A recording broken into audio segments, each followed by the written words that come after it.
Hi, my name is Chris Moses, and I have the honor of being the Director of Education and Associate Artistic Director at the Alliance Theater, which is a Tony Award-winning theater in Atlanta, Georgia. And what I love most about theater and the form of storytelling that we create is the fact that it is so deeply collaborative. That means that we get to work with so many different kinds of artists and artisans. So it's not simply the actors on the stage, but we get to work with a director, a stage manager who keeps everything running. We have artists who are designing the scenery. We have people who build that scenery. We have costume designers who are designing all the clothes and then all the people building the clothes. We have lighting designers, people who focus the lights. It's this giant team to come together to tell a story. And one of the primary stories that we tell on the stage is the American musical. And what a musical is simply a story told with music. And what the music does is actually elevate the reality of the piece. And it's a really popular form of storytelling, and it's what we are going to dig into today. So when you're thinking about a musical, there's a few things to keep in mind, but I mentioned that this form is collaborative, and even to create a musical, it requires three different areas. First, we need to know what the plot of this is going to be. What is the story? Who are the characters? What is the setting? Where does it take place? All of these questions. And that job responsibility, we call that the bookwriter in a musical.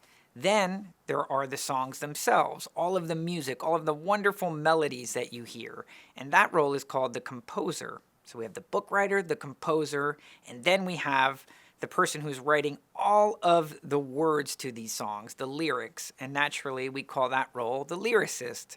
So there's the bookwriter, the composer, and the lyricist. And those three areas, when they meld together, that's what makes a musical truly sing. Those people working together to help tell this story.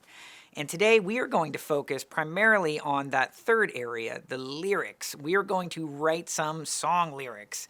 And the thing to remember about a musical, there's an old adage that I think is really important to keep in mind as we continue this conversation and as we lead into our challenge today, is that the reason characters start to sing in a musical is because spoken language, the way we are talking right now, is no longer enough. It can't contain the emotions, and you can't do anything else but sing. So I want to remember that because it's that elevated state of being that is important to think about. I think one way to think of the difference between a spoken play where you don't have music and a musical is to think about the difference between saying happy birthday to a friend or actually launching into that happy birthday song. And the way you feel when you're singing that happy birthday song, that elevated sense, that's what we're aiming for in a musical. So you might want to keep that in mind. So today, since we're focusing just on the lyrics, we are going to start with an established book. And remember what the book means is the plot, the setting, the characters, all of that. And I'm so excited because we have a guest artist who is going to be joining us today. We are going to hear from the author herself, Maya Lawrence, who's just written a new book called Do You Love the Dark? It was illustrated by R. Gregory Christie, one of the finest children's picture book artists on the planet. And you get to hear this book before it's even published. It's coming out soon, but you'll be among the first to hear it. And with that, I want to introduce you to poet and author and artist Maya Lawrence. Maya, take it away. I am Maya Lawrence, an actor, an author, and I'm here to do a special reading of my brand new book, Do You Love the Dark? Just for you.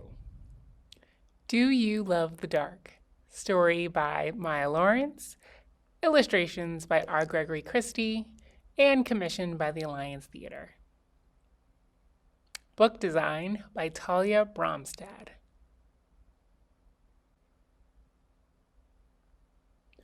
Are you scared of the dark like me? I wish we could all just fall asleep. Let's close our eyes. That's how wishes come true. Oh no, it's too dark in here too. Let's try something new. How about a nightlight? Whoa, too bright. Now it's making shadows that look like monsters. How are we going to sleep tonight? Shh. What's that spooky noise? Hoot! Is that an owl? Hiss! Is that a snake? Boo! Is that a ghost? Ah! We need to escape! Whoosh! Bang! Splat! Ding! What's that creepy critter crawling? Quick, hide under the covers. Oh no, it's too dark in here too. What are we going to do? You can use me. Ah! Who are you? What are you doing here? You only need a little bit of love to face your biggest fears. Shine your heart on the scariest parts, and you'll find a lot of good love hiding in the dark. But I'm really scared of shadows making monster poses. But don't you love watching your dreams play like a movie when your eye closes? But I'm really scared of the noises I don't know. But don't you love the sound of your covers crunching as you're tucked in tight like a taco? I'm just really scared of the dark. Close your eyes and use your heart. Do you know what happens when all the colors come together in the squishiest, mushiest, most humongous hug? They make the color black. It's the deepest shade of love.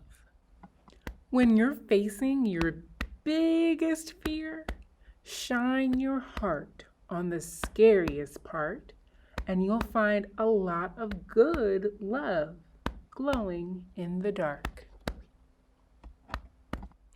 Oh, is that why we call it a good night? Yes, there's so much to love, even if it's out of sight.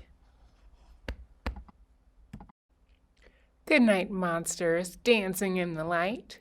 Good night, colors hugging so tight.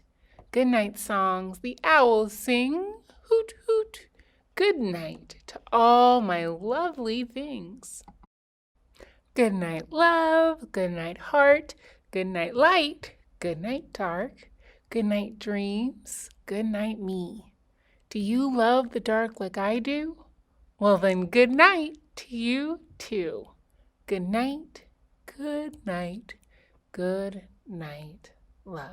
The end. Good night, friends. Thank you for listening to my book, and I hope the next time that you're feeling scared, you're not too afraid to listen to your heart.